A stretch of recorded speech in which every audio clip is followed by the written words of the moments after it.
I'm on the board of Massachusetts Peace Action and the president of the Campaign for Peace, Disarmament, and Common Security, and do a bit of other work, and have long engaged in Middle East peace and justice issues.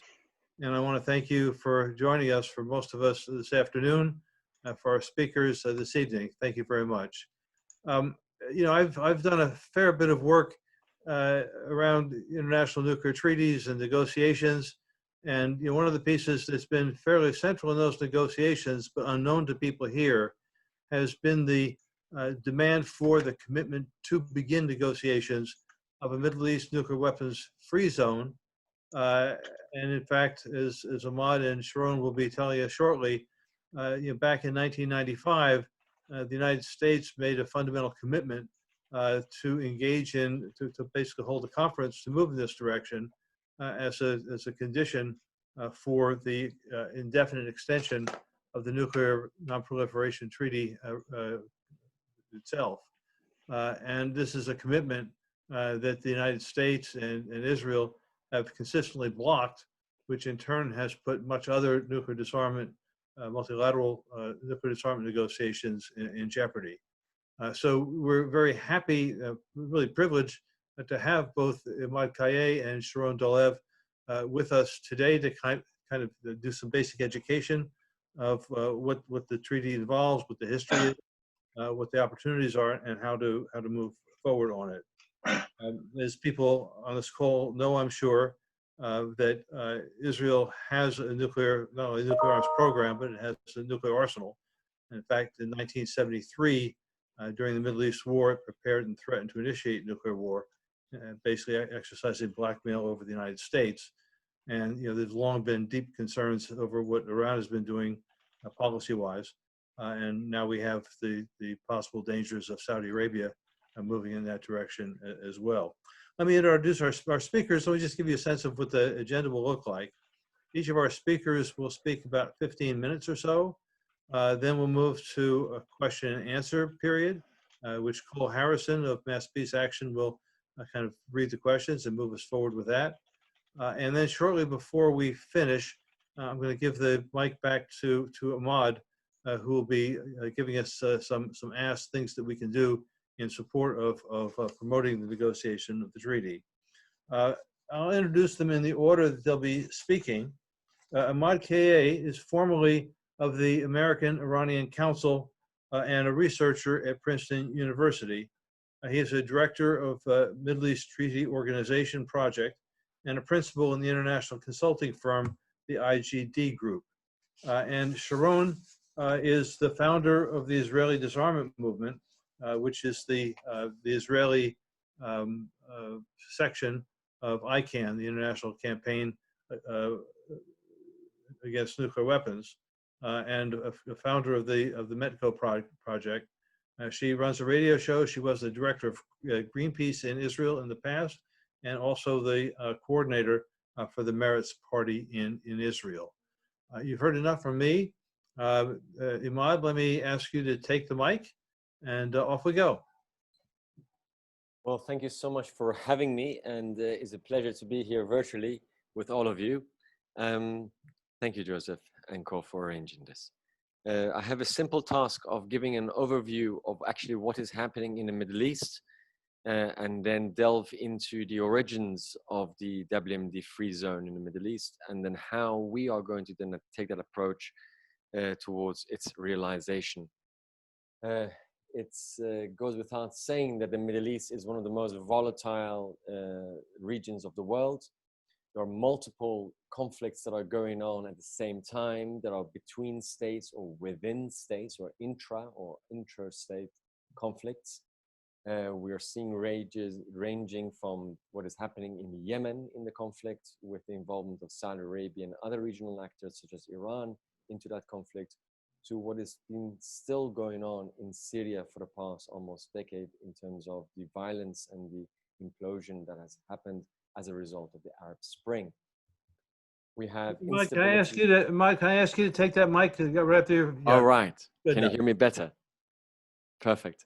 So when it comes to this region, of the most insecure we can find, and making the situation even worse is that there is three interlinked challenges that are happening. One is the fact that there is a regional complexity when it comes to the balance of power between regional powers. Saudi Arabia, Iran, Egypt, and to some extent Israel playing part of how they shape the geopolitical reality of this region. Then we have conflicts that are happening between different sectarian groups or ideologies that are broken down to, Shia Sunni divide, to the Kurdish Arab divide, to the levels of like how much within the ethnic fabric of these communities there is conflict that has now erupted into different forms. And then finally, we have what is the importance of the global powers playing a part in how this region is shaped. It is no wonder that the Middle East is one of the most militarized regions in the world. It's by far the most militarized per capita in terms of spending, but also in human resources. And when you look at the amount of weaponry that is coming into this region, you will see that if you follow the money, you'll see that the 5 largest contributors to the means of war in the Middle East are all global powers, such as the United States, Russia, France, China, and United Kingdom. These are the 5th largest importers of weapons into the region. The lion's share of the recipient of these weapons goes to Saudi Arabia, the Gulf Cooperation Council countries such as Kuwait, United Arab Emirates, and Qatar. But also, there's another form of weaponization that is happening, and that is through military aid.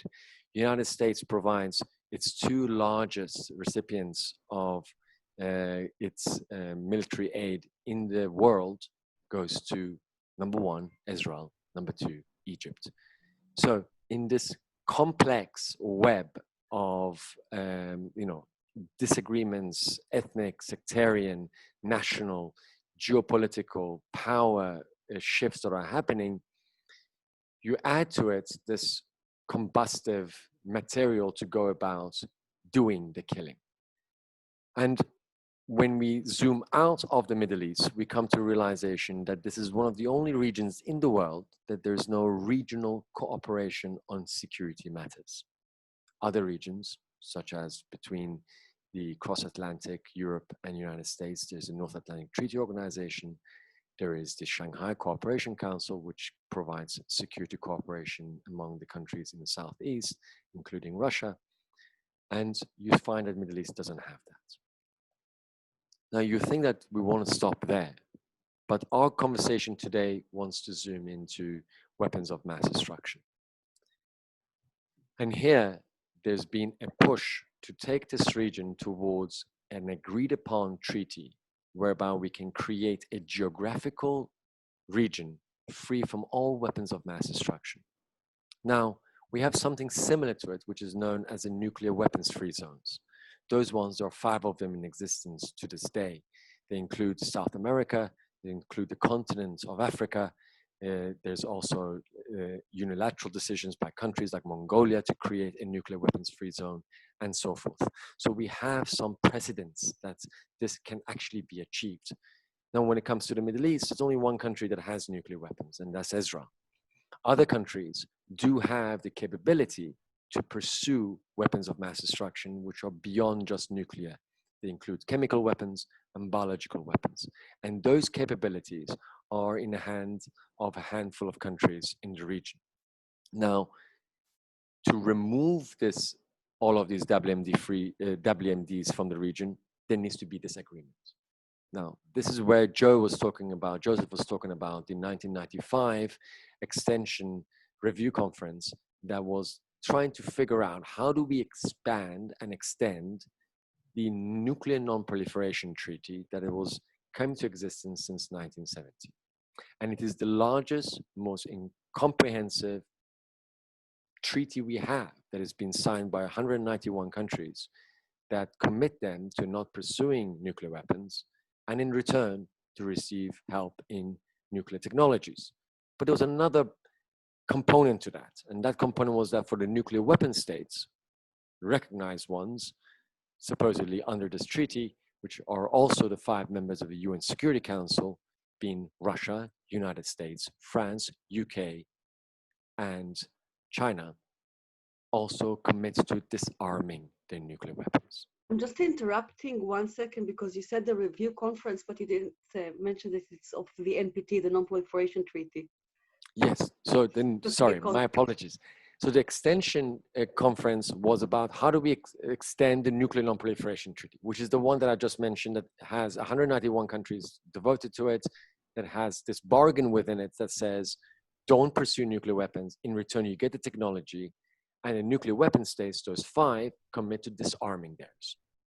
Now, fast forward where we are today, and those nuclear weapon states still have their nukes, and 4 other countries, one that left the NPT being North Korea, and 3 other countries, Pakistan, India, and Israel, possess nuclear weapons. So it's 9 countries in the world.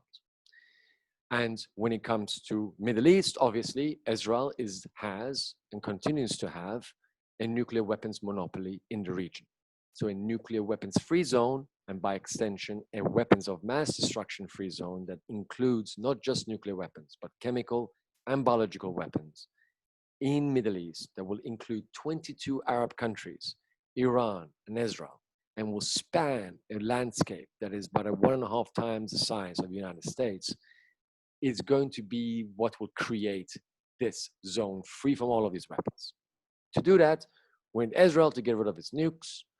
We need Iran and other countries that have nuclear programs to come under the most intrusive monitoring so that we make sure their programs remain peaceful, even though deep down within Middle East treaty organizations and between Sharon and I, we hope that there's no need for nuclear energy because it doesn't make any sense. But that's another story. So that extension of the NPT in 1995 called for 2 things. Nuclear weapon states, get rid of your nukes. And number 2, we're going to create this zone called Weapons of Mass Destruction Free Zone in the Middle East. And that's the bargain we give into the Arab states so we can make them a promise that in the future, Israel will not have nukes and we can have this kumbaya region in the world. That extension passed, but it took years until any real conversation was made on realizing the WMD free zone. Only in 2010, review conference of the Nuclear Nonproliferation Treaty, did they decide what will be the next steps towards realizing this zone. Now, what do you need to make this zone? It's not that complicated, but the process is. What is required is a treaty that these governments, 22 Arab countries, plus Iran, plus Israel, and with the support of the global powers, agree upon freely, and they reach an agreement that will bring into motion mechanisms of compliance, verification, monitoring, and all the levels of inspections and assistance that is required for countries to remain within the realm of the peaceful uses of these chemical, biological, and nuclear fields, and commit not to build or possess or use or stockpile these weapons. To get to that endpoint will take a lot. And within the Nuclear Nonproliferation Treaty, which ironically, that has been seeking this WMD free zone, doesn't account that Israel is not party to the NPT. So that's a huge problem. How do we convince a country who is not committed to this type of treaty to then commit to any further treaties that will get rid of its nuclear weapons? And therefore, in 2018, a couple of governments decided, okay, this whole NPT process we will continue on, but let us push it on different areas outside of the NPT treaty. And this is when the UN General Assembly, which is like the big parliament of the United Nations, agreed to a resolution that called for a conference to occur within a year to bring these countries together to start the negotiations on the treaty to create a WMD free zone in the Middle East. Now, a lot of people had doubts because we have been here before. They say, this is not going to happen. Nobody's going to show up. Nobody's serious. But to all those naysayers, something magical happened in November 2019. And Joseph is witness, and he knows, and so does Sharon, and all of us within the community of working on a WMD-free zone for a long, long time. In November 2019, the conference on the WMD-free zone within the UN system at the headquarters in New York occurred. And the invitation was sent out to all those 24 countries that were supposed to be there, 22 countries of the Arab League, Iran and Israel, the P5, those 5 nuclear weapon states or the big characters of the UN, international organizations. And I got to tell you, we fought very hard to make sure that civil society will also be there. And a handful of civil society organizations were there. And we're happy to say that Middle East Treaty Organization was invited to be present. And Sharon will tell you why we were actually invited for this, because of something that we've been creating and working on for a long time. But she'll tell you more about that in a few minutes. But suffice to say that after all these years, the November 2019 conference brought under one roof all 22 members of the Arab League, plus Iran, plus 4 members of the Security Council. 2 characters were missing, Israel and United States. But their seats were there, and they continue to be there year after year until every member state of an eventual zone reaches an agreed upon treaty text. So Israel can pop in here maybe in 2 years, maybe in 5, maybe in 10, and we'll tell you how we can get them into the room faster, and that goes into what Meta is doing in that field in terms of Israel, in terms of campaigning. Let's get them on board. They have nothing to lose, they have everything to gain. But Sharon will tell you why. But the bottom line here is this, that it seems impossible, but it's not. It's been attempted before, and we have gotten it in regions where, when we look back in history, we're in much worse condition than when we are in the Middle East right now. So believe in the fact that we believe that we can make this actually a reality. And for that, we need to make sure that we account for how this process continues forward. And civil society and people like yourself will be learning more about this issue and finding it as possibly the unicorn in diplomacy and in processes, where you can have this many Arab countries under one roof, led, by the way, the first one by a Jordanian female ambassador, where you have the P5, these Russians and Chinese and the Frenchies and the Brits on the periphery, and you have the people and the region representatives in the center of the room. This hasn't happened, but it did. That in itself was magic. And to make sure that that turns into reality, we need to support this process. And Sharon will tell you how. And then I'll come back and tell you how you can then contribute to this process as well. Because United States and the citizens of the United States have actually the duty to be able to do this. Because a lot of the carnage that is happening in the Middle East, I am sorry to say, comes from taxpayers in the United States that are supporting the means through which the United States government then pursue its policy in the Middle East that then has direct impact on the people of the region and towards their demise, and for not being able to then lift up and bring up this region into what it's truly aspiring towards. So you can be on the side of supporting the aspirations of the people, and for that, we need to know how to then put that pressure on our own governments back home. So with that, I will stop and I will pass it on to Sharon, my dear colleague. Thank you, Imad, and thank you very much, Joseph and Cole, for organizing this, and for all of you joining us on Sunday. Not sure if I would join on Sunday to to listen to me.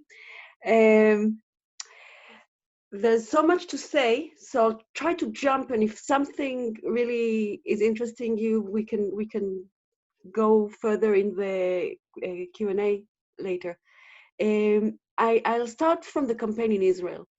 In 2007, I started the campaign in Israel. It wasn't the first ever attempt to talk about it. There were other attempts to talk about it in the past, mainly around the Vanunu story, the group that was fighting to free Vanunu, especially after he was freed out of jail, but still can't leave Israel or talk to foreigners and so on. But I think that this was the first time that we tried to actually campaign for nuclear disarmament in Israel. And the beginning was very strange. How do you campaign about something that you don't supposed to talk about? Now you hear about the Israeli ambiguity, we do not confirm nor deny, and so on and so on. But outside of Israel, you know that Israel is a nuclear armed state. Inside Israel, ambiguity is totally real.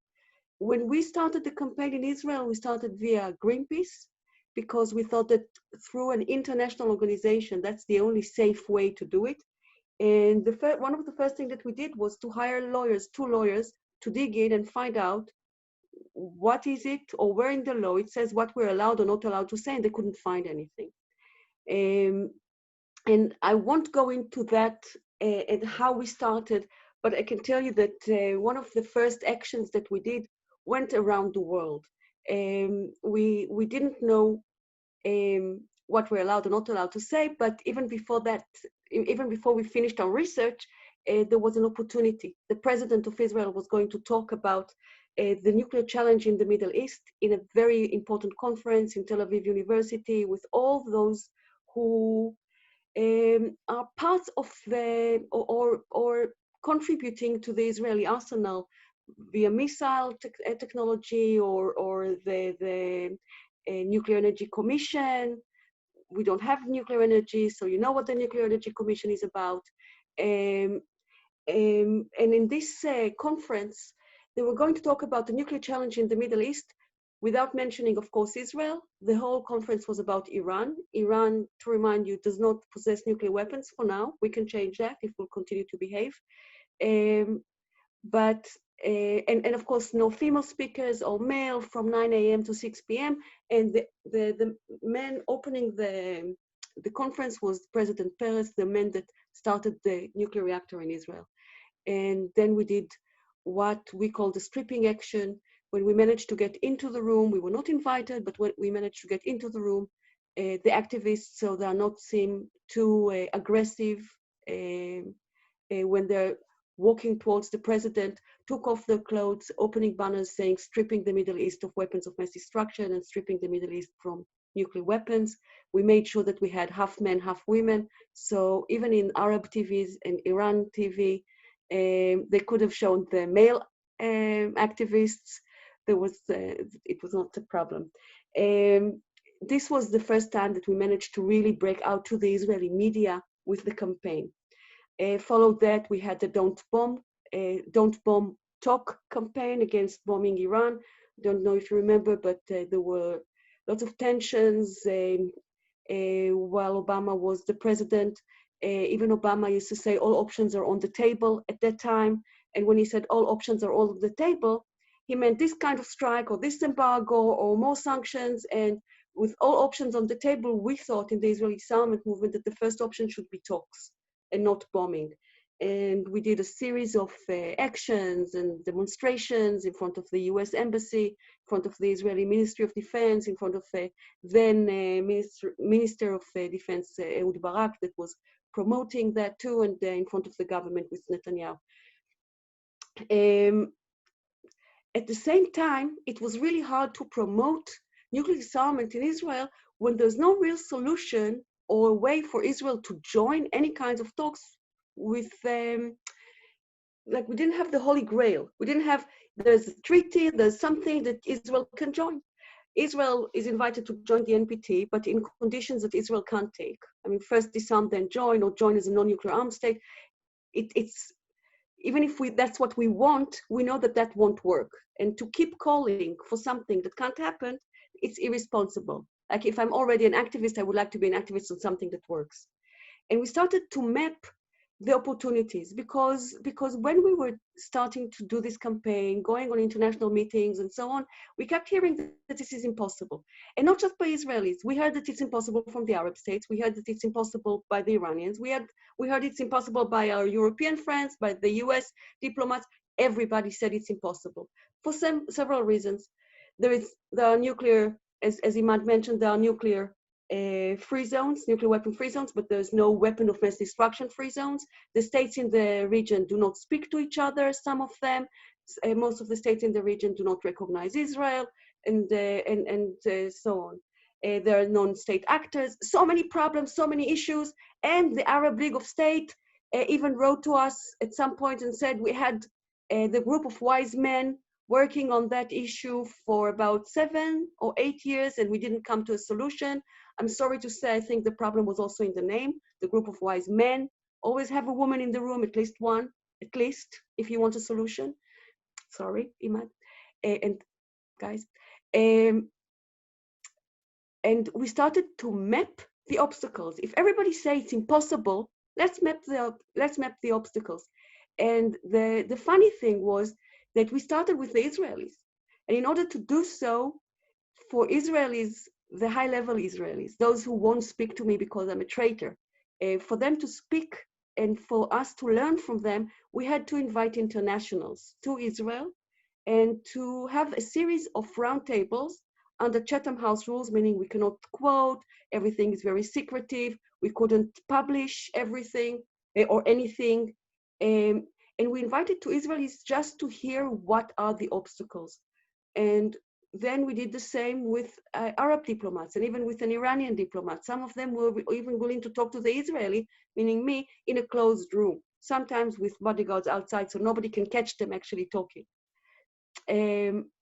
And from that obstacles, from this map of obstacles, we decided to start and just write an offer, an idea for what we call the draft treaty for WMD free zone.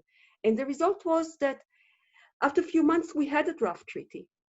The draft treaty that they all said was impossible.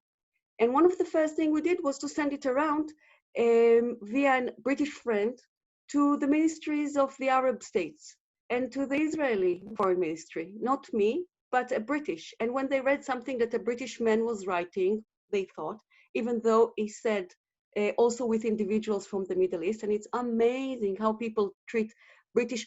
They created the problem in the Middle East to begin with, alongside the French. But when a British man is writing, is sending something, everybody treats it totally different. And we got amazing answers. This might work. It's a possibility. And in 2017, during the Non-Proliferation Treaty in Vienna, we did our first side event showing the first draft treaty. And the reactions were amazing, from totally bashing us to afterwards in the corridors asking for the draft treaty and if we can send it not by PDF but by Word document so they can play around with it, those diplomats. The reason that they were so anti the first draft was because to say that it's impossible was serving too many ministries for too long. To keep creating a problem that can't be solved while calling on the states to behave was keeping business as usual. And I think that we know that governments sometimes are very happy with business as usual while it gives them the reason to keep talking about security and so on and budgets and also sometimes as a way of not looking at real problems, but definitely not to commit for a solution. And we were able in 2017 to say something that really annoyed them. We said, you said it's impossible. We went through the obstacles that they said, and we managed to put them in two columns, two major columns. Real obstacles and obstacles that we just solved by this draft treaty that they all said might work when they thought that it came from Europe. And the sad news or the sad thing that we could tell them was that we understand now that the only reason for them to say it's impossible is because they don't believe it's possible or because they don't want it to be a possibility. And in a way, what we did was shaming, and nobody likes to be shamed. But we needed to rattle them a bit.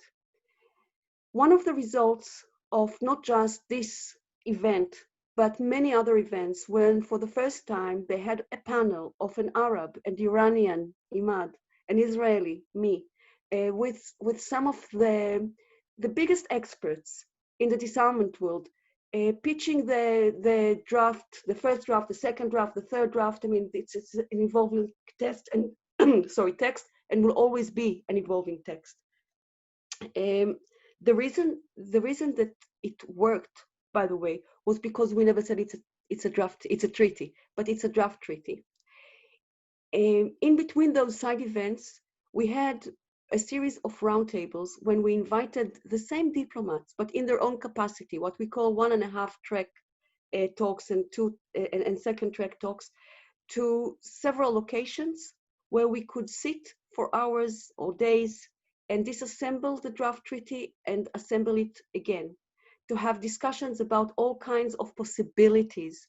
And what happened in the room was amazing, because it's the same diplomats that for years said it's impossible and wanted to talk about the obstacles, at some point refused to talk about the obstacles. And that was something new. When we said this session is for you to vent and to talk, we didn't say venting, but this session is dedicated for the obstacles. At some point they said, we don't want to talk about the obstacles anymore. We want to talk about how to make this draft treaty works. How do we protect this work? How do we move it forward? And yeah, one of the results is the November conference. That's one of the results. It's not just because of us, of course, but yeah, we talked to the diplomats and we saw something that rarely happens. They listened and they were willing to change some of their behavior towards the zone. The result was not just the November conference, but the ability of the states in the room. And even without Israel, it's hard to remember sometimes that even if you take Israel out of the zone, you still have quite enough fractions and tension between states in the zone. These states managed to get an agreed document at the end of their week talks. They did not want civil society in the room, but we managed to persuade them to have about 10 organizations out of about 100 that submitted. And for us, it was a very proud moment because we are not a big organization. Basically, we're a few people that decided that they're doing this, just civil society, deciding that they want to promote the zone, that we were asked to be in the room. And this is also a bit historical because these people know that part of us, mainly me, is Israeli. Israel was boycotting the conference, and yet they wanted me in the room. They wanted Imad in the room. They wanted our colleagues in the room. And the first line in the agreed upon document that had to be signed by consensus by all of them, in the political declaration, is that they invite these kind of initiatives to continue and provide materials. And for us, that was a hint, a request, and a boost to continue our work. And our work is mainly three, and it's just very gross, three main lanes. One is to perfect the draft treaty, to make it, to have more conversation around it, to make it more comprehensive. We are on our third draft, and we're actually now starting our parallel work on our fourth and fifth drafts, so they have lots of material to choose from when they're combining their draft. When a diplomat tells us that our work and our draft treaty reduced about 5 years of negotiations, for us it's a huge boost. So we are working on new draft treaties with some of the diplomats in the room, and with some experts, some you know, some you don't, but when we will be able to publish names, it will be great. We're working on lobbying and advocacy with the states of the world and the states from the region. We have a huge problem of international organizations, international communities talking about the Middle East and not with the Middle East. One of the things that, I mean, it's amazing to see panel after panel of Europeans talking about the Middle East without even one Middle Eastern in the room. This is something that we're trying to change. There's almost like bad reputation for Middle Easterns working on this issue, and people feel somehow more comfortable listening to Europeans talking about it. The zone can bring its own solutions, but what we need is an international support for the way or for our approach, and we're asking for approach for assistance, but not for takeover, because we think that in this process the Middle East must lead. And the third thing, and not less important, is the campaign in Israel. Israel is the only nuclear armed state in the Middle East. It's the one that never signed any of the treaties. We have the Israeli-Arab conflict, of course. I mean, there's so many things or so many reasons to do the campaign in Israel. But the main reason to do the campaign in Israel is that we already have the agreement of the other states. We have the principal agreement of all 22 Arab states, of Iran, and the only state that is not on board yet is Israel. And Israel will have to choose. Either Israel joins the talks now, and with consensus, or the decision that every decision in the room is being get by a consensus, it means that if Israel says no, it's like a veto, it's like the power of veto. So Israel has nothing to lose from joining, but Israel has a lot to gain from joining. On the other hand, if the states in the room would like to proceed and have a final text for Israel to say yes or no to, they should move as fast as possible and use the fact that Israel and the United States are not in the room to start the conversation. And then the Arab states have to make a very, very crucial decision. What is it that they want more? To disarm Israel, which is great, or to create the zone? And if they'll create the zone, then we can push Israel to join. And when they're creating the zone, even if Israel is not in the room, they should, and they indicated that they're willing to, they should come to a final text that Israel can join, and not something to bash Israel and that leave the situation as is. I mean, thank you for those two really excellent presentations. And I'm sure people have a lot of questions. Perhaps my assumption is some people don't even know who Mordecai Vanunu is or what he did. But let me turn it over to Cole, who will kind of monitor the questions, which people can put in the chat, and we'll take it from there. But maybe it might just be helpful, because I don't think everybody here on the list knows who was Mordecai Vanunu and why is what he did so important. Sure. Mordechai Vanunu was a whistleblower. He worked in the Dimona reactor. He then fled Israel, and he had pictures taken from within the reactor. The importance of what he did was it was the first time that there was any documentation since the reactor was built of what's happening inside. And his pictures and his information are basically the way that scientists around the world started to assess the Israeli arsenal.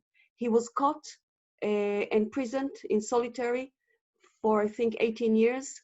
And after his release, he's still under lots of restrictions. He's not allowed to talk to foreigners, especially not foreign press. He's considered to be a traitor, of course, because he was part of the secret, and I mean, he signed all the secretive, but he's very isolated. He doesn't trust Israelis, doesn't speak to Israelis much, and quite famous around the world and the world of disarmament for what he did.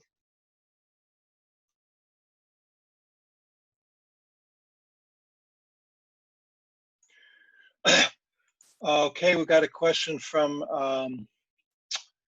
David Hartsow. What are the biggest stumbling blocks to achieving a Middle East nuclear weapons-free zone? And how can we best tackle those roadblocks?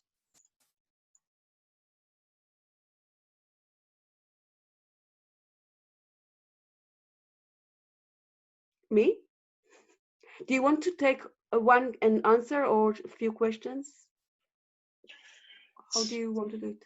Probably each of you might want to answer that question. It's up to the panelists. Okay. So first, the biggest obstacle obviously it's Israel. Israel possessed them. Israel doesn't want to get rid of them. I mean, we have a nuclear monopoly in the Middle East for now. Might change. We have no conversation almost at all in Israel about it. So there's no thinking about it. There's no discussion about it. No reporters asking questions about it. This is one major obstacle. The other major obstacle are the P5. And the biggest one, of course, is the US, your state. It is one of the major obstacles. We have the tensions between Iran and Israel, and Iran and the Gulf states, and these are also obstacles because they all have some level of nuclear technology. And one big threat is a deal that it seems like nobody is talking about it, but everybody knows about it, between Saudi Arabia and Pakistan. Pakistan have a nuclear arsenal. Pakistan, just like Israel, is not a state party to the Non-Proliferation Treaty, meaning there are no obligations there. And the rumors are about a deal between Saudi Arabia and Pakistan, meaning that Saudi will be able to get ready nuclear weapons, not to start a program, but to actually gain control over existing nuclear power. I think these are the main obstacles, but Iman. Thank you, Sharon. In addition to what Sharon has mentioned, obviously the region has many obstacles towards any type of non-proliferation effort. But I think going beyond what Sharon said, top three would be that there is really no vision of what the future can look like in amidst these governments and the region embroiled in so much conflict and so much instability. So most government priorities are to, put out the fire, basically, whereas calling for a WMD-free zone requires one to imagine what will actually that look like and what would that then benefit. So here, one is the lack of political will towards actually the realization of the zone. There is no goodwill because of what Sharon mentioned, the interrelationship between the states in the region that complicates the situation. And unfortunately, because of the nature of the Middle East and the fact that it's so important for energy security, but also its location, its millennial-old cultures, and as a crossroad of 3 continents, it remains paramount for global powers to have influence in it. And we did talk about it in terms of how much they influence the nature through which this region then, directs itself. And if we look at all of our nuclear programs in the region, they originated from, guess what? From these nuclear weapon states. Israel's nuclear program was built by the help of the French, Americans, Norwegians, and others. Iran's nuclear program initiated in 1967 through the Atoms for Peace program of the United States. So all of these modern era from the With the support of Israel. Yes, what I'm trying to say is it's not like the nuclearization or militarization or the instability of the region is the result and the product of just the region. Unfortunately, there's a lot of players involved. And I see from the questions on the side, so just to wrap this up, no goodwill, no vision of a better future, and dealing with the amount of chaos on a day-to-day basis puts the prioritization of the zone beyond the leap and the understanding of a lot of the bureaucrats that have to deal with this stuff. And this is where civil society and what METO is trying to do is to provide an avenue that is different. Is to say, listen, we acknowledge we're not naive. We are from the region. We understand the complexities. We understand the obstacles. But there is a better way out of this. And we have seen it being done in other regions of the world, in other circumstances, even not that long ago between the warring parties in the World War II and where they are now. So when somebody talked about the European Union in 1953, they would have been considered mad. But actually they pulled it off. And now, even with all of its challenges, Europeans, Western Europe at least, has not gone to war with one another for 70 years. So this is in itself a feat. So one is to realize that this is a reality, that there's going to be a lot of complexities from security, human security, state security outside of the region that demands different configurations for the region. But while I'm at it, if you don't mind, I'm just going to quickly answer or address 2 points that have been mentioned here. Is that okay, Sharon and Cole? In the chat box, one touches on the UAE's power plants coming into line, the Baraka power plant that becomes the Arab world's first nuclear sort of power plant that has been established, brings in a lot of risks. So first of all, nuclearization doesn't make economic sense, social sense, environmental sense, or humanitarian sense, especially for the Middle East, especially for a country like United Arab Emirates that has 340 days of sunlight per year and access to desalination technologies and solar technologies and renewables. So to go nuclear is actually, unfortunately, no better word for it, but stupid in this time and age. So we don't need it. But the fact that they have shows that there is prestige placed and attached to nuclear technology. And this prestige has to be debunked because it does not serve our communities. It diverts resources towards something that is unnecessary, and it is not for the future. Nuclearization is a backward track, and we need to abandon the idea of nuclearization in the region, period.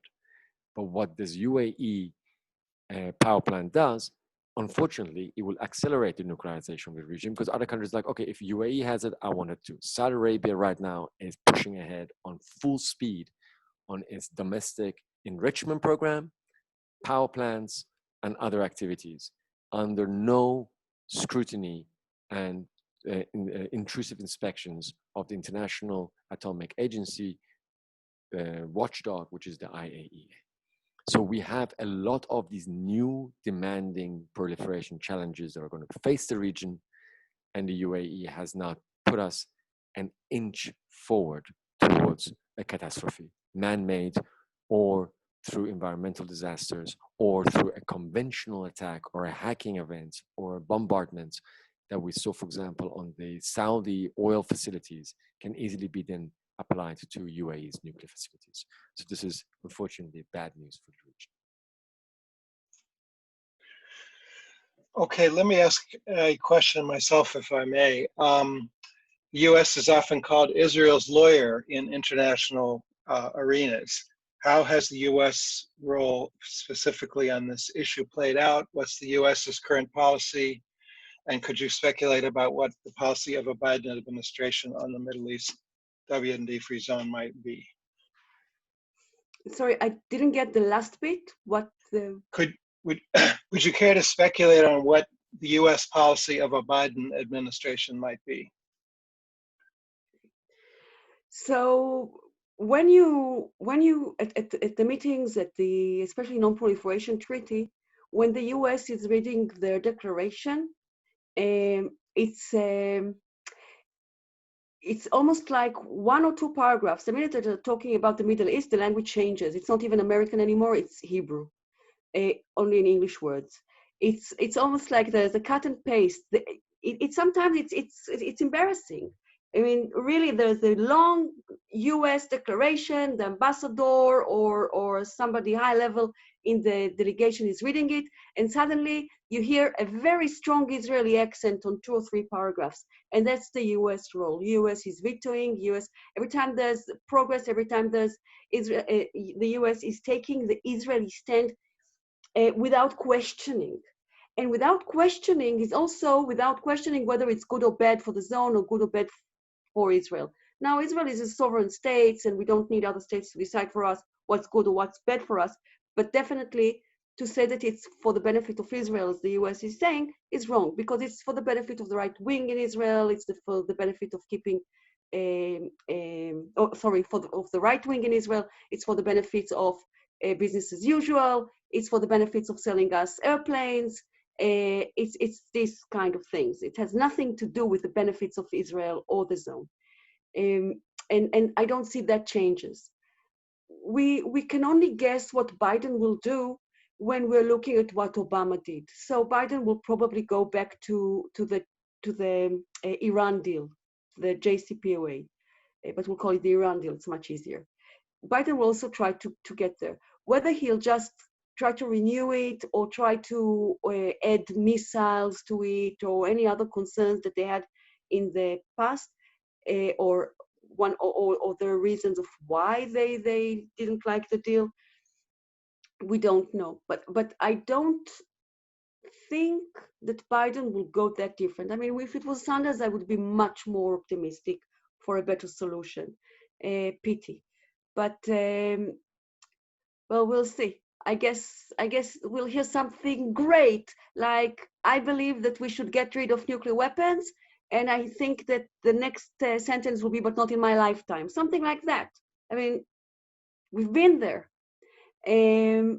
So this is about the US, but I want to, since Imad already talked about Abu Dhabi, the reactor there and so on, I want to emphasize again what Imad said.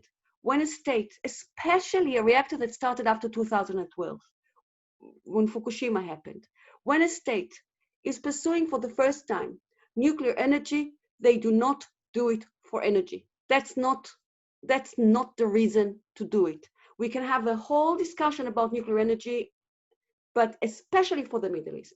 When you have a nuclear facility, you are open for you started how do you call it, the can of worms? You open the can of worms because the first thing that you do is to rise the tensions. I mean, if you look at Iran, every nuclear facility in Iran has raised the tensions. There's no much difference with Abu Dhabi or the UAE. When you look at the attack, the very precise attack that Iran did on Saudi oil, allegedly did on you should take pride of it. Even the Israelis were shocked. And I mean, I heard some Israelis talking about it with admiration. The precise. When you see this kind of attack on an oil facility that is heavily guarded with the best anti-missiles and radars and I don't know the technical words in English, and you can see still such an attack on it, and you see that Saudi Arabia is about to finish their reactor, the one in the UAE has just finished, and then you hear the news that Abu Dhabi, that the UAE is calling for normalization in Israel. All happens at the same time. I have to ask myself, what is the motivation? Because there is half normalization as it is between the UAE and Israel. And they're not going to change anything. So it means, and please forgive my English, I don't know how to say it more accurate. The UAE were already peeing in the pool with Israel, but now they're doing it from everybody can see. When it's very not PC of them to do so. So what is the motivation? For Israel, it's obvious we are all attacking our prime minister. He has to show some success. For him, it's a huge success. He came on TV saying, listen, I did what the left said is impossible. We all said it's impossible. We got peace, as if we had war with them. We had peace for peace. We didn't have to pay any price. We didn't have to bring 1 meter back to the Palestinians, and we have peace. Trump, something to show, doesn't have much. What Abu Dhabi has to gain? Nothing, but probably some new deals. What kinds of deals? Probably some kind of deals that will allow them to have better protection on their facilities. 5 minutes later, you hear that Saudi Arabia, also with a facility, is seeking for the same agreement. So my guess is that they're not allowed to buy certain kinds of weapons now they will be allowed to. So you can see how these things are playing. Now I might be wrong, but probably not. Right, Imad?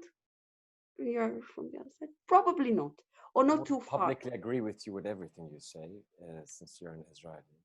That's so nice of you. But I think you're spot on this. But this kind of agreement is, and again, pardon my French, is a spit in the face of the Palestinians, because there is an amazingly simple initiative called the Arab Peace Initiative from 2002, saying that for 3 core issues, meaning 67 lines, Israel will draw back to 67 lines. There will be a Palestinian state with its capital in East Jerusalem and an agreed upon solution for the refugees. If these 3 core issues will be solved, then the Arab world, all of it, all 22 states, including 57 Muslim states, will normalize their relations with Israel. Now, normalization here is a key word, because we have peace with Jordan and Egypt, but we don't have normalization with them. Now, when the UAE is choosing the word normalization, that what they're saying is we are leaving the Palestinians behind, and leaving the Palestinians behind while aggravating the Iranians. And that's the 2 things that they did together. This is something that might cause another flare in the Middle East. This is everything but honest. This is anything but healthy. This is not peace. This to call this peace is really giving peace a bad name. Val Magadam is asking about the Saudi-Pakistan deal. She says she's been worried about that and wonders if any international NGOs or Security Council states or the IAEA are monitoring and ensuring that nuclear weapons do not materialize in Saudi. I'll answer very shortly, and then Imad, if you like to offer. I don't think that there are organizations that are doing anything about it. I can say that I talked to Israeli officials and to Israeli think tanks about 5 years ago about it. They were kind of laughing at me until a year ago. I realized that every time they talk about Iran and I'm saying, actually, let's talk about Saudi, they don't want to talk about Saudi Arabia. Saudi Arabia is a good friend of Israel, just like the UAE. They will be, they're in good relations with, they're in a very good relation with the US. Israel cannot bomb them, Israel cannot touch them, and therefore we never talked about this threat. Now, Saudi Arabia haven't done anything wrong yet, but we assume that they paid for parts of this program. And when you see the Saudi prince, crown prince, doing a tour of Pakistan and then India, you know that something is up. And when Saudi is saying just before the Iran deal that they are worried about the Iran nuclear program and they need to do something, you know that there's some more negotiations. And when the Iran deal was signed and Saudi Arabia is saying we don't trust that deal, we know that they're keeping their options open and so on. And again, we hear leaders talk about Iran, we hear our leaders talking about non-proliferation in the Middle East, and we heard nothing about Saudi Arabia, we heard nothing about UAE. Well, UAE is just atoms for peace, as if that's a thing. But when you hear that civil society is talking about it, but our ministries of foreign affairs or ministries of defense are refusing to talk about it, they know they have interest, and one of their interests is to keep Saudi happy and oil flooding. As you can see, I feel a lot about it. Iman? I was going to just stop there with what you said, but just, I think the only thing that I would add is that, unfortunately, as these conflicts in the region become more based on identity and ideology, what we will see is that the world is being pitted against 2 sets of groups in the region: those who ally themselves with the United States and those who don't. And I hate to make things so black and white, but unfortunately, that's the legacy of the global powers' involvement in the region and the result of the instability created by the US invasion of Afghanistan and Iraq that destabilized a great extent those 2 countries. And I assure you, the Iranians were not a big fan of Saddam Hussein or the Taliban.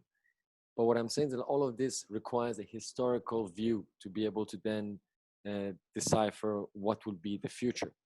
And when it comes to Saudi Arabia, the Saudi-US alliance is paramount in understanding how the US foreign policy towards the Middle East is also shaped. So United States foreign policy specifically to the Middle East is shaped through these three major threads. One is its relationship with Israel and how the Israeli administration then supports and guides the US foreign policy in the region through that prism. One is the US relationship with Saudi Arabia and the GCC, which is Gulf Cooperation Council, which is a very much security-based relationship and is where 52% of the United States weapons exports goes to. And that's not a joke when you're talking about the largest exporter of weapons in the world. And half of that goes to the Middle East. And half of that goes to Saudi Arabia. So this is of paramount importance in terms of a security relationship between the United States and Saudi Arabia. And finally, is the role of pushing back against any other global powers' influence in the region. So here, these alliances then are shaped through these relationships that go from global to regional to national to subnational. And here, Iran is one of these puzzle pieces where it's been seen as a boogeyman and continues to be seen that way. And that drives an enormous amount of momentum towards the security lens that we're talking about. So when it comes to Saudi Arabia's nuclear program, the reason why it doesn't come under international spotlight is the relationship it has with the United States and by extension, Israel. And that is seen as sort of a buffer towards the Iranian influence in the region and by extension, Russian and Chinese. So unfortunately, everything has to go through these stratas of lenses to be able to be understood in a more complex way. But nevertheless, the important thing here, for at least to keep it more on a positive note, is that these relationships, as time has shown, also change. And that relationship right now may be one-sided, but it requires a more equilibrium in terms of that it becomes a two-way street. And with the emergence of a more multipolar world of regional powers that are rising and are challenging the sort of the carte blanche that the United States had since the fall of the Soviet Union until today, we see that these shifts are happening, and European Union or China or Russia, Brazil, South Africa, Iran, Saudi, other countries, India, are going to take up this vacuum that's going to be created, especially under the Trump administration that has gutted every diplomatic approach towards anything, from climate change to disarmament to security to trade. So the dismantlement of the House of Cards in Washington, and by extension its influence globally, has opened the door and the space for others to come in. And then ultimately that leads to a rebalancing of different stakeholders. And hopefully that rebalancing will not result in more bloodshed, but we would direct it towards better development. And here is where we can play a part. Do we just allow the status quo to continue, or do we provide input and direction and options for governments and their civil society and other stakeholders to be able to see a way out? And what that way out looks like is something like what Middle East Treaty Organization is envisioning through this treaty process to create the zone as a gateway. Our end state is not a WMD-free zone. Our vision is not just a zone.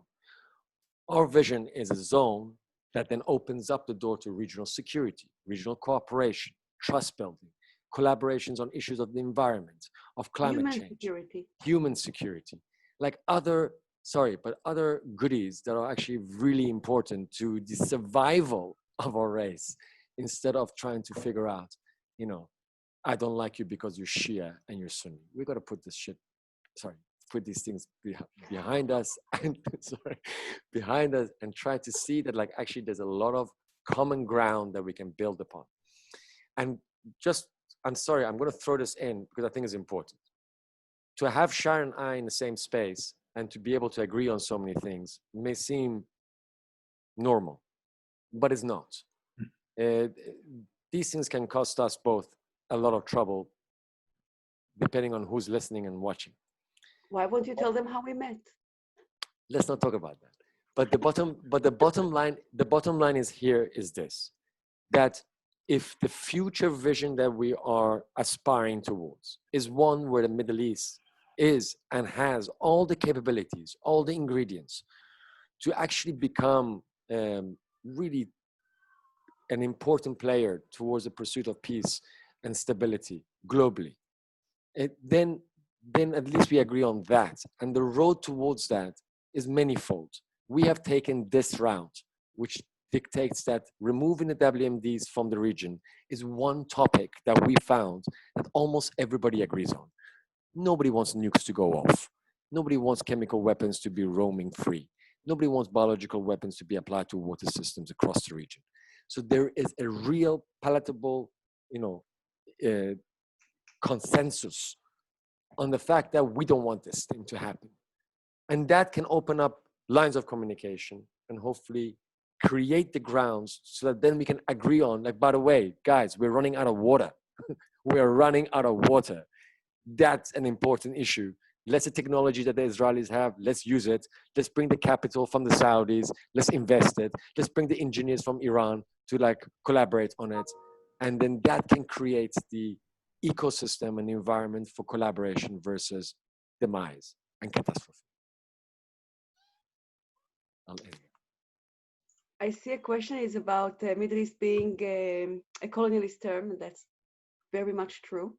We, of course, like to call it WANA, West Asia, North Africa, but then nobody understands what we're talking about. So for now, we're the Middle East Treaty Organization, but in our hearts, we are West Asia, North Africa. Just a quick clarification on that. The reason why we picked Middle East is because of the terminology used in the resolution calling for a WMD free zone.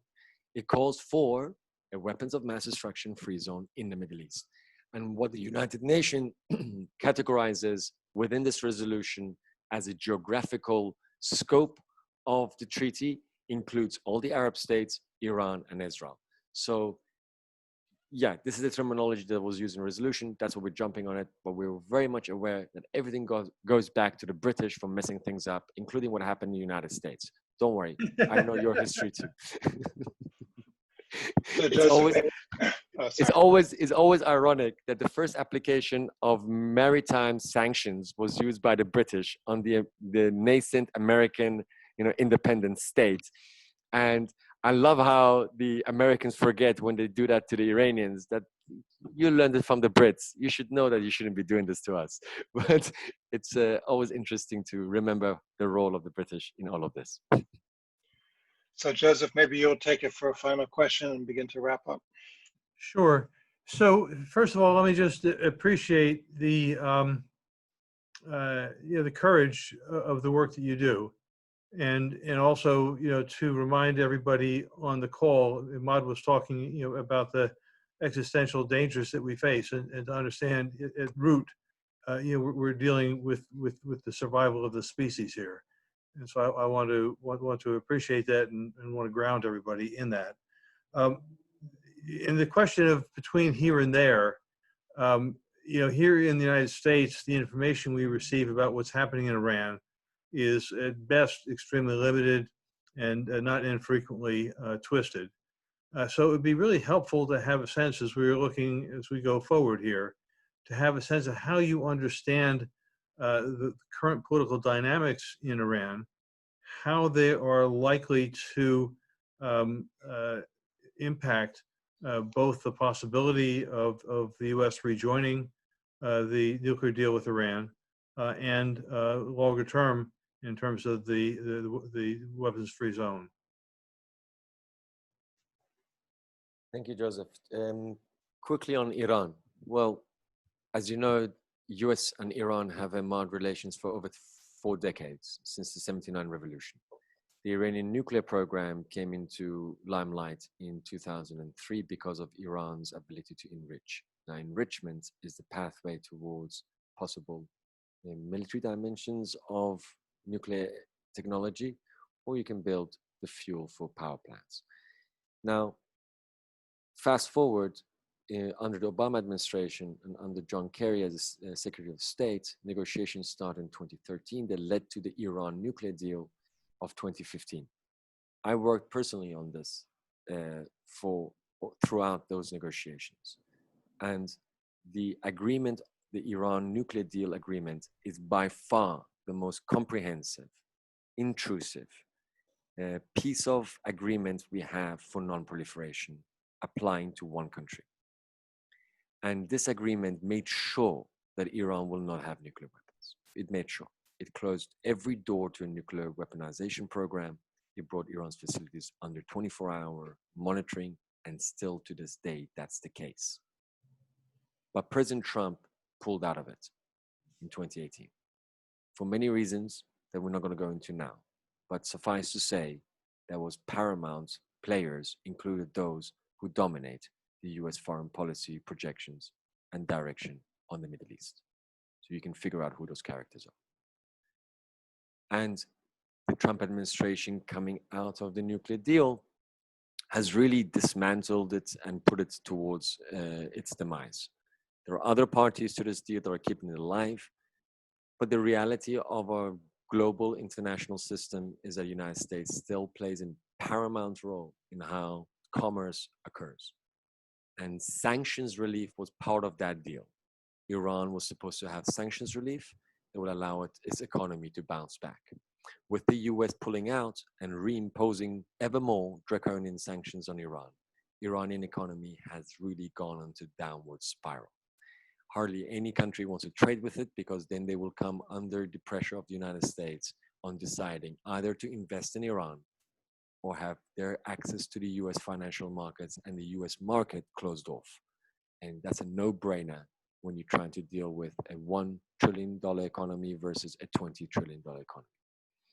So here, Iran is getting basically collective punishment on over 80 million people, where the economy is messed up, the relationships with the outside world has been severed and under pressure.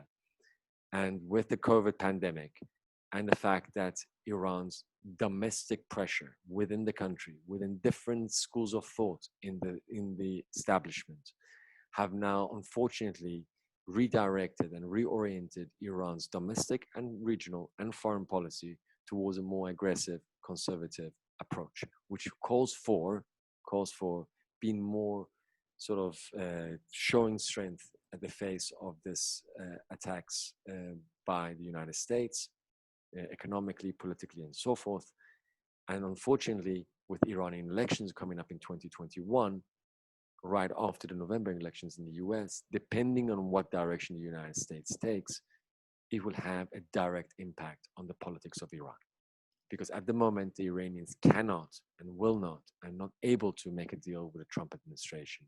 And that will be the same if Trump remains in power past November. With Biden coming in, and as Sharon mentioned, with the conviction that they will come back to the nuclear deal, Iran will then have a small window of opening to negotiate with the Americans. And at least I know and I'm aware of that the Iranians are ready. They just can't do it with Trump. So if we have Biden in office, then there's a huge momentum towards an Iran-US rapprochement, because that rapprochement will have a direct impact, not just on the relationship between Iran and the US, but also on the nuclear file, on regional security in the Middle East, and an array of other issues where the US and Iran are directly involved. May that be stability in Iraq or Afghanistan or in Syria, Yemen, the relationship with Saudi Arabia, and ultimately Iran's relationship with Israel. I just want to say, if I can, Please. one thing about the Iran deal, or two things actually, very quickly. Getting out of this deal by Trump was a dangerous thing. I mean, and he did it at the same time as he did the INF deal, was it? Mm-hmm. Yeah. So basically, Trump showed that deals are not important, even if the states that are in the deal are holding their promises. Iran said yes to the most comprehensive mechanism of compliance that any states said yes to. They uphold to the deal, and yet the US withdrawn from it. And that's a dangerous thing for any state or for any future agreements, because why trust? This is one thing. The second thing is that if you heard that it was for the benefit of Israel in some way, or that this was to save us from something, I want to make something very clear. The Israeli media didn't know what to say about Iran because they don't talk about nuclear, but the only person in Israel really opposing the Iran deal was Netanyahu. The Israeli nuclear energy, the Atomic Energy Commission in Israel, which is under the Prime Minister office, meaning he's the chair of the Atomic Energy Commission. The Atomic Energy Commission itself issued a press release saying this is a good deal, or at least this is not a bad deal, but one of the best deals that Israel could have got. So the professional level in Prime Minister office, those people that are part of the secrecy, the same people that think that I'm a traitor, said exactly what we said. That deal was good. So who knows what's best for Israel? The group of people that are experts on that topic, or Netanyahu that needs to keep Iran as a big enemy, because as long as he's fighting Iran, he can do whatever he wants in Israel and still win elections. So thank you. I'm afraid we have to kind of move toward tying up here, and only to say that Trump's disregard is universal. I mean, we have now going on 150,000 dead Americans, in large part because of Trump and his peculiar imaginations and need to dominate. As we move toward closing, I want to ask Ahmad to put forward, if you will, several asks, and then I'll close this out with appreciation. Ahmad? Thank you so much, Joseph. Well, our ask is quite simple. First, we want you to believe that we are serious about what we're trying to do. That we're not in it because we have, we may have some mental problems, but beyond that, what we're trying to say here is that, like, we are in this because we believe that there is a better alternative that we can take. And we're not just saying that, we have now taken the step and said, let's get towards the end state of a WMD free zone. And we are providing you with a draft treaty text that is evolving and is good. Use it, don't use it, do whatever you want with it. Number two, we're making sure that we engage with civil society. This in itself is one outreach that we do. We try to educate as many or bring awareness to the topic as to as many people as possible, because we believe that if we provide enough nourishment and resources towards this ambition, then we are already, with very little, have achieved so much that with much more, we can achieve it quicker and get there and be able to have that impact. And we want to also make sure that we get our campaign up and running and, aggressively going to Israel, because we need to get Israel on board, as Sharon has mentioned, for many reasons. So what is our ask? One, believe in us. We have a good track record. We've already moved mountains. You have no idea. But we can help you, and we will show you that we have, and we'll tell you more about it when we have more time together. Number two, I think that if you are able to assist us, there are three ways you can do it. One, make sure that you have us in your mind and in your connections, in your communities, so that you can tell more people about the fact that something really good is coming out of the Middle East. And there are some people trying something. Check them out. That's it. Give us some limelight. Give us some, some energy. Number two, if you have an expertise and you're really good at, fundraising or diplomacy or strategy or bringing people together, or however else you think that you have the expertise necessary for a small civil society organization to sell a seemingly impossible idea as possible to a bunch of Arab, Israeli, and Iranian governments and some superpowers, then come on board and help us out. And if you're wealthy and you just have a lot of money lying around that you don't know what to do with, we're more than happy to take that load off you as well. And if you have a rich uncle or auntie or a good somebody who wants to invest in a future of peace, invest in a region that needs investment in ideas, but not just ideas, on people who are doing and realizing those ideas, towards a better future. If they want to invest in that, we're here to get their capital too. And we have a good return on investment. So we'll talk about that. If you're wealthy, come on board. We can take you and help you with that spending as well. With that, I wanted to say that Joe, Cole, if you don't mind, and Sharon, there's a little website there, and it will be upgraded hopefully soon, but it has all the information that you need. Get in touch with us. We're quite easily approachable. We may be difficult to catch, but we will come back to you, and we'd love to expand our network and our community in the pursuit of something better. And I will just end with this. You as US citizens, because we're talking about Americans, am I right? I don't know how many of you are actually Americans, but it doesn't matter. The point is, this is Massachusetts. US was my home for 15 years until President Trump came in and gave me the boot. I only had 1 month to leave the country, but that's a different story. But it's okay. My heart is still a lot, is in New York. I was in the East Coast, so in Princeton, so and Boston was fantastic. And so I wanted to say that you as US citizens and those in America, just make sure you don't mess up this November. So let's just make sure that we get Trump out of the way. So I will say, do that shit. And then number two, I want you to know that really US foreign policy approaches to the Middle East impacts that region. It really does. And when the voice comes from the US citizen and calls that congressman and says, stop allowing the US taxpayers' money to go towards weapons that are not being dropped on Yemen, like do something about it. There is so much power you have that we don't have. After 15 years, I got 3 weeks to leave the country. If I had a US citizenship, I would have given a different type of approach to that whole thing. So what I'm saying is you have the power for that too. Sharon, I just have to leave. So I have also one more request we didn't talk about before, but I guess some of you are members of some kind of Jewish peace groups, like J Street, or people. Peace organizations in Israel refuse to touch the nuclear issue.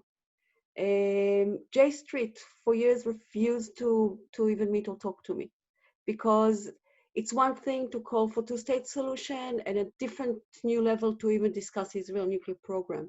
And to do that without any support of peace organizations that have relations to peace organizations in Israel is almost impossible. So if you can have some leverage or organize a talk similar to the one we had today with J Street or any other big Jewish organization, I think that would be great. so let me thank you both for giving us your time and your thought, and for all of the work that you do. Let me say that while most of the people that I see here are from the Boston metropolitan area, there are also a number of leaders of the U.S. peace movement from outside the Boston area, including Vets for Peace, WLPF, and others. So the reach has been significant, and I'm very happy for that. And also to let Ahmad know that some of the people on this call have initiated the campaign against Raytheon and its sale of the weapons used in the war against the people of Yemen. So there's some courageous people here on the call.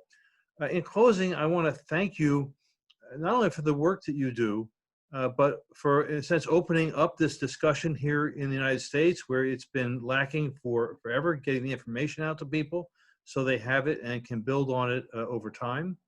I want to thank you for the vision that you're providing, not only for us, but for people across the quote-unquote Middle East. And to remember, what I don't know about the Bible is most of what's between the two covers. But the one piece that I do know is from Proverbs, which says that a people without a vision will perish. And so the vision and the work that you're doing, I think, is a gift to all of us. And I want to thank you. And I want to encourage everybody on the call here, or on the conference, to please follow up with the emails, the web pages that you see below, and do the work that's necessary. We all know what it is. So thank you for joining us, and keep on keeping on. Thank you very much. And I have to run. Thank you very much for organizing this.